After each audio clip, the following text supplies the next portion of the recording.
अस्सलामुअलैकुम दोस्तों, क्या हाल चाल है? सबसे पहले तो तमाम दोस्त अहबाब को जुमा मुबारक और उम्मीद है कि आपका दिन अच्छा गुज़र रहा होगा।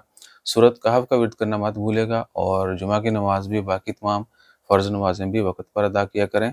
उसके बाद ओमान की ख़बरों में एक कल ख़बर मिस कर दी थी, वो है ये टिंटेड ग्लास। आपको पता है गर्मी का सीज़न शुरू होने वाला है, बल्कि शुइया-शुइया यानी शुरू हो चुकी है, तो गाड़ियों के शीशे जो है ना वो भी ब्लैक होना शुरू हो जाएँगे।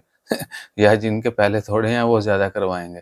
तो जो कानून के मुताबिक आप टिंट करवा सकते हैं, यानी 30% तक अलाउ होता है, वही करवाएँ। ये ना हो कि आप ज़्यादा करवाएँ और आरओपी जो है ना आपको पकड़े और फिर जुर्माने। क्योंकि जुर्मानों से बचना जो है ना पहला कंपनी बनाना सेकंड, थर्ड, फोर्थ ऑप्शन रखें, जुर्मानों से बचना जो है वो पहला ऑप्शन रखें। सो गर्मी का सीज़न यानी कह लें कि स्टार्ट हो रहा है, तो गाड़ियों की जो टिंटिंग है, उसका बिज़नेस भी बढ़ जाएगा और यूज़र जो हैं फिर वो मुकाबले में एक-दूसरे से ज़्यादा जो है ना वो काले होते जाएँगे। बहरहाल तो वो मत करें और कहीं से भी आप टिंट करवाते हैं, वो लो जो ब्लैक पेपर है वो लगवाते हैं, तो उनको भी पता होता है, शॉपकीपर जो लगा रहा है उसको भी पता होता है कि कानूनी तौर पर इतना अलाउ है, अगर उससे ज़्यादा लगाएँगे तो आप खुद रिस्पॉन्सिबल होंगे।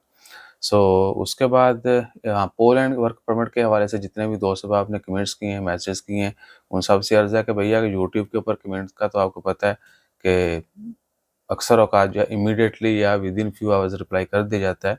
इंस्टा, फ़ेसबुक या व्हाट्सएप के ऊपर जो है बहुत सारे लोगों को पहली दफ़ा रिप्लाई करना भी बाकी है। तो रमज़ान की वजह से मामला आप समझ सकते हैं कि थोड़ा स्लो है।